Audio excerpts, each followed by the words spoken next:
అంబటి రాంబాబు ఆయన ఒక మాజీ మంత్రి అనే విషయం కూడా మర్చిపోవడం జరుగుతుంది. ఎంత ఘోరంగా మాట్లాడుతుండు, ఎంత నీచంగా మాట్లాడుతుండు. అసలు ఈ వైసీపీ వాళ్ళే ఎంత చీప్ ఫెలోస్ అంటే వాళ్ళ ప్రభుత్వంపై దాదాపు సంవత్సరంన్నర కూడా కావట్లేదు, కానీ వాళ్ళు డైజెస్ట్ చేసుకోలేకపోతున్నారు. అంటే ప్రజాస్వామ్యం ఏదైనా తీర్పిస్తే దాన్ని తీసుకోవాలి, కానీ మనోళ్ళు ఎప్పుడైతే వాళ్ళ ప్రభుత్వంపై కూటమి ప్రభుత్వం వచ్చిందో అస్సలు జీర్ణించుకోలేకపోతున్నారు. అవేం బూతులు, అవేం మాటలు, అడ్డగోలిగా అమ్మ మూడు అని మాట్లాడుతున్నాడు అంబటి రాంబాబు. అంటే మరి ఇది జగన్ గారి దగ్గర మార్కులు కొట్టేయడానికా, లేకుంటే చంద్రబాబు గారి మానసికంగా ఆయన కుంగదీయడానికా?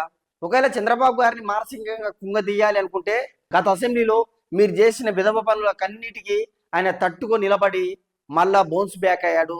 కాబట్టి చంద్రబాబు నాయుడు గారిని మీరు ఏ విధంగా అయినా మానసికంగా క్షోభ పెట్టలేరు అనేది ఈ సందర్భంగా క్లియర్గా అర్థమవుతుంది. ఇక్కడ విషయం ఏంటంటే అంబటి రాంబాబు వర్షన్ ఒకటి ఉంది, టీడీపీ శ్రేణిలో వర్షన్ ఒకటి ఉంది. అంబటి రాంబాబు గారు ఏం చెప్తున్నారంటే మా ప్రభుత్వంలో తిరుపతి లడ్డులో జంతువు కొవ్వు కలిసిందని ఏదైతే డిప్యూటీ సీఎం పవన్ కళ్యాణ్ గారు ఆరోపణ చేశారో సిట్ విచారణలో జంతువు కొవ్వు కలవలేదు అని తెలిసింది. కాబట్టి మా అధ్యక్షుల వారు 175 కాన్స్టిట్యున్సీలో ఉండే వెంకటేశ్వర స్వామి దేవాలయాల్లో పూజలు నిర్వహించాలని చెప్పాడు. కాబట్టి నేను గుంటూరు కేంద్రంలో ఉండే గోపాల వెంకటేశ్వర స్వామి టెంపుల్కి వెళ్ళి అక్కడ పూజలు నిర్వహించి వస్తుంటే ఈ టీడీపీ గుండాలు నా పైన కర్రలతోటి దాడి చేశారు, అందుకే నేను ఆ విధంగా మాట్లాడాల్సి వచ్చింది, నా తప్పేమి లేదు అని అంబటి రాంబాబు గారు చెప్పుకోవడం జరుగుతుంది.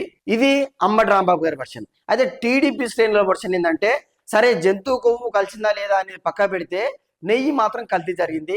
మార్కెట్లో 1000 రూపాయలు ఉండే నెయ్యి కేవలం వైసీపీ ప్రభుత్వంలో 300 కెట్ల దొరికింది. అసలు నెయ్యి కల్తీ జరిగిందా? కనీసం మా లడ్డులో నెయ్యిని వాడారా లేదా, నెయ్యి ఉందా లేదా అనేది వాళ్ళ డౌట్. కాబట్టి అందుకని గుంటూరు జిల్లా కేంద్రంలో పెద్ద పెద్ద ఫ్లెక్సీలు ఏర్పాటు చేయడం జరిగింది.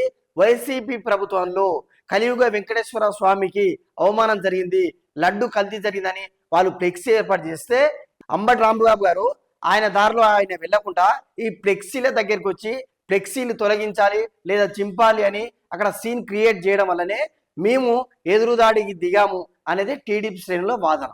అంబటి రాంబాబు గారు చంద్రబాబు నాయుడు గారి పైన చేసిన వ్యాఖ్యల వల్ల గుంటూరు జిల్లా కేంద్రంలో ఒక ఉద్రిక్త వాతావరణం నెలకొన్నది. గుంటూరు జిల్లా అధ్యక్షుడు ఇచ్చిన వివరాల మేరకు కేసు అయి అక్కడి నుంచి ఆయనను తీసుకెళ్లడం జరిగింది. అక్కడి నుంచి గుంటూరు కోర్టులో హాజరుపరిచారు. తర్వాత 14 రోజులు రాజమండ్రి సెంట్రల్ జైలుకు రిమాండ్కు పంపడం కూడా జరిగింది. ఈ విషయం గురించి ఒక వైఎస్ జగన్ ఇస్తున్న పేటీఎం కాశపడి యూట్యూబర్ మాట్లాడుతూ అసలు అంబటి రాంబాబు గారు చేసిన వ్యాఖ్యల గురించి మాట్లాడుతున్నారు, కానీ అటుపక్క చాలా మంది మాట్లాడారు కదా, దాని గురించి ఎవరు మాట్లాడడం లేదు. ఎందుకని అంబటి రాంబాబు గారికి మద్దతు ఇచ్చినట్టు ఆ యూట్యూబర్ మాట్లాడాడు. అరే విధవా, ఇక్కడ విషయం ఏంటంటే ఆపోజిట్గా ఉన్న వాళ్ళందరూ కార్యకర్తలు, సామాన్య ప్రజలు. ఈయన చట్టసభల్లో ఉన్న వ్యక్తి, ఒక శాసనసభ్యునిగా ఉన్న వ్యక్తి, ఈయన చట్ట ప్రకారం ఒక మంత్రిగా పనిచేసిన వ్యక్తి. ఎంత బాగా నువ్వు వాళ్ళను ఈయనను ఒకటే అన్నట్టు పోలుస్తున్నావు. ఈయన కనీసం ఒక బాధ్యత ఉండదా, ఒక బాధ్యతాయుతంగా చేయడా? ఆయనను ఎట్లా నువ్వు వెనుకేసుకొస్తున్నావు? అలాంటి పదాల్ని లాకొడక అనే పదాన్ని కూడా నువ్వు వెనుకేసుకొని వస్తున్నావు అంటే నువ్వు వైఎస్ జగన్ పెంపుడు కుక్కవు, వైఎస్ఆర్సీపీ పేటీఎం బ్యాచ్ అని ఇంతకు మించిన ఆధారాలు లేవు. ఇక్కడ విషయం ఏంటంటే అలాంటి చిన్న సన్నకారు యూట్యూబర్స్ మాట్లాడారు అంటే వేరే విషయం, కానీ అంబటి రాంబాబు గారు కూడా చంద్రబాబు నాయుడు గారికి ఏదో సారీ చెప్తాడు అనుకుంటే ఆయన కూడా వచ్చి మీడియా ముందల అసలు నేను అన్న ఉద్దేశం అది కాదు, వాళ్ళు అన్నారు కాబట్టి నేను అన్నట్టు. నువ్వు ఒక మంత్రివి, సామాన్య కార్యకర్తలు అంటే నువ్వు కొంచెం ఓపికగా మాట్లాడి దానికి వివరణ ఇవ్వాల్సింది పోయి వాళ్ళు అన్నారు కాబట్టి నేను అంటున్నా అంటే మరి ఆ మాత్రం సిగ్గు శరము వైసీపీ పార్టీలో లేదా అనేది ఇక్కడ నా క్వశ్చన్. అంబటి రాంబాబు గారు స్కూల్ పోరాడి మాదిరి వాళ్ళని గిచ్చారు, నేను గిల్లాను అన్న మాదిరి చెప్పడం జరుగుతుంది. మీరు ఒక మాజీ మంత్రి అంబటి రాంబాబు గారు. ఈ వీడియో చూస్తున్న వ్యూవర్స్ అందరూ కూడా అంబటి రాంబాబు వర్సెస్ టీడీపీ శ్రేణులు ఎవరిది తప్పనుకుంటున్నారో కామెంట్ రూపంలో తెలియజేయండి.